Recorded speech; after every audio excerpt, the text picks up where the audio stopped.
नमस्कार, स्वागत है आप सभी का। आज हमारे बीच समाजवादी पार्टी के युवा नेता हैं अमित यादव जी हैं, इनसे भी बात करते हैं। यूपी में बजट जो है पेश हो रहा है। सबसे पहले आपका बहुत बहुत स्वागत, अभिनंदन नेताजी।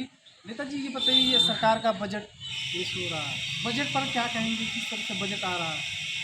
ये जो भाजपा की सरकार है इनका तो शुरू से जब 2014 से ये आए जी तो इन्होंने कहा कि हम ईज ऑफ बिजनेस करेंगे और ऐसा माहौल बनाएंगे कि लोगों को व्यापार करने में आसानी।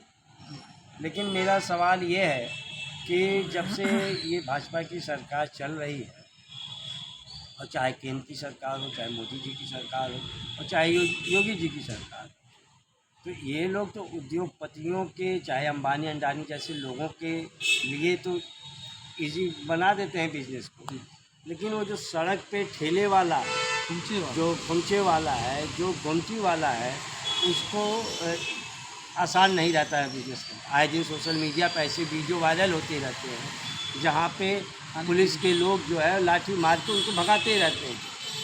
तो ये केवल देखिए, जो भारतीय जनता पार्टी आज तक, मैं केवल इस बजट की बात नहीं करूँगा, न केवल इस सरकार के बजट की बात करूँगा, अपितु मैं कह रहा हूँ भारतीय जनता पार्टी की सरकार, चाहे वो मोदी जी की सरकार हो, चाहे वो योगी जी की सरकार हो, या इसके पहले की जो भी सरकारें रही हैं, बजट इनके लिए केवल केवल झूठ का पुलिंदा होता है। तो एक सवाल किसानों के लिए, जिस तरह से जब बात है, क्या बजट किसान जो है?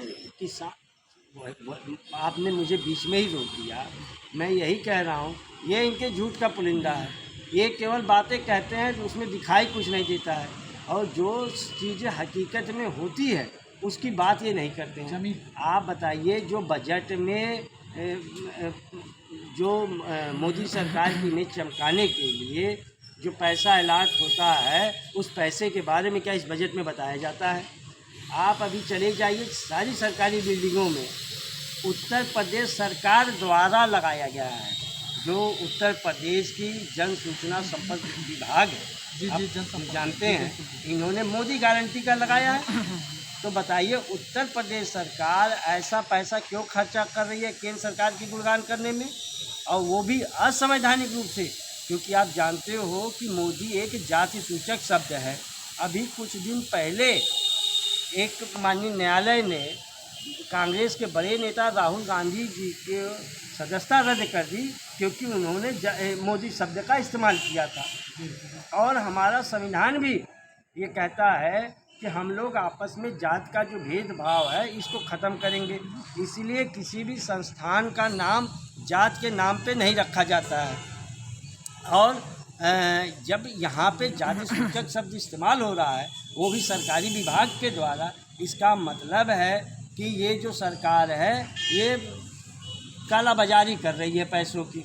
पीडीए के लोगों से तो पैसा ले लेती है, जो पिछड़े हैं, जो दलित हैं, जो अल्पसंख्यक हैं, और वो पैसा ले जाके ये उद्योगपतियों को थमा देती है। भाजपा के लिए बजट का मतलब सीधा सीधा बस इतना ही है। तो अगर बात करें तो महिलाओं भी बहुत परेशानी है, जिसमें घरेलू जो है सिलेंडर है, और जिस तरह से जो है उसका सिलेंडर का दाम बढ़ रहा है, कहीं ना कहीं महंगाई का आलम छू रहा है आसमान।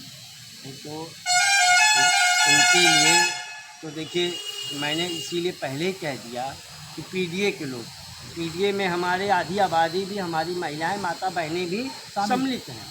तो ये करते क्या हैं कि इन्हें तो सिर्फ पीडीए से वोट चाहिए, और दूसरा इन्हें टैक्स चाहिए।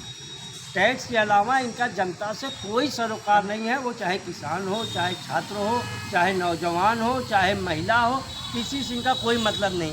आप बताओ, क्या इनकी जो इन्होंने इस देश के युवाओं को रोज़गार देने का कोई प्रावधान किया इस बजट के अंदर? बिल्कुल बिल्कुल। तो ऐसे ये इनकी केवल बड़ी बड़ी बातें रहेंगी। तमाम तरह के जो है वो शेर व शायरी और दोहे ला के बजट में पेश कर दिया जाता है। केवल लोगों को धर्म और जात के नाम पे बहकाने का काम किया जाता है। जो असली विकास की ज़रूरत है, जो धरातल पे विकास की ज़रूरत है, उसके लिए इस बजट में कोई प्रावधान नहीं है। अब आप बताओ, ये तो बजट में चिल्लाएंगे। आप सोच के बताओ अगर 50 किलो की जो यूरिया की बोरी आती थी उसको आप 40 किलो कर दोगे और कहोगे कि हमने विकास कर दिया, तो कम आखिर ये चोरी का पैसा कहाँ जा रहा है।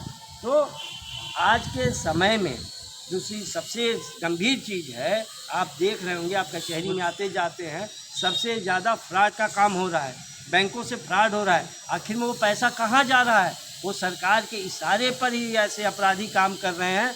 जब आपका खाता आधार कार्ड से लिंक है तो जी बिल्कुल हुआ है। आम जनता का लिंक किया जा रहा है, लेकिन लूटने वाले लोगों का खाता आधार से लिंक नहीं है। तो इन सब चीज़ों से हमको जागरूक होने की ज़रूरत है और इनके फैलाए फ्रेब में फंसने की ज़रूरत नहीं है। मैं आप सब लोगों से अनुरोध करूंगा कि आप लोग अगर देश हित की बात चाहते हैं, अगर आप वास्तव में आपके अंदर राष्ट्र प्रेम है, तो आपको देश के नागरिकों के अधिकारों के उनके की रक्षा करनी होगी और सरकार से सवाल करना होगा। नहीं तो आज गरीब को लूट रहे हैं, आज किसान को लूट रहे हैं, आने वाले समय में ये हमको और आपको भी लूटने का काम करेंगे। बिल्कुल बिल्कुल। जिस तरह से देख सकते हैं ये अमित यादव जी हैं और ये समाजवादी पार्टी के नेता हैं। इन्होंने जिस तरह से बजट पर अपनी बात रखी है, कहीं न कहीं सरकार को ये निशाना भी साध रहे हैं और जितने भी लोग जो है युवा पीढ़ी है, युवा जो है इस सरकार में नौकरियां नहीं मिली, युवा जो है बेरोज़गार है। कहीं न कहीं इस बजट से क्या ये बजट युवाओं के फेज में है? क्या युवाओं को फ़ायदा होगा? क्या कुछ नहीं होगा? क्या कुछ होने वाला है? आज मैं इस वीडियो के माध्यम से अपनी आवाज़ जन की आवाज़ जनता तक पहुंचा रहा हूं। इस खबर को देखिए, कमेंट शेयर ज़रूर करिए। युवाओं के हित के लिए ये वीडियो है और इस बजट पर स्पेशल मैंने वीडियो अमित भैया हैं, हमारे जितने ऑडियंस दर्शक आपको देख रहे हैं, क्या कहना चाहेंगे? मैं तो सबसे यही कहूँगा कि ये हमारे पंकज रिपोर्टर जी बड़ी निष्पक्ष पत्रकारिता करते हैं, आपका आशीर्वाद और इनके चैनल को आप सब लोग सब्सक्राइब कीजिए और देखा कीजिए, और आप उनके पंकज रिपोर्टर जी के और आप सबके उज्जवल भविष्य की मैं कामना करता हूँ। धन्यवाद। जय हिंद, जय भारत।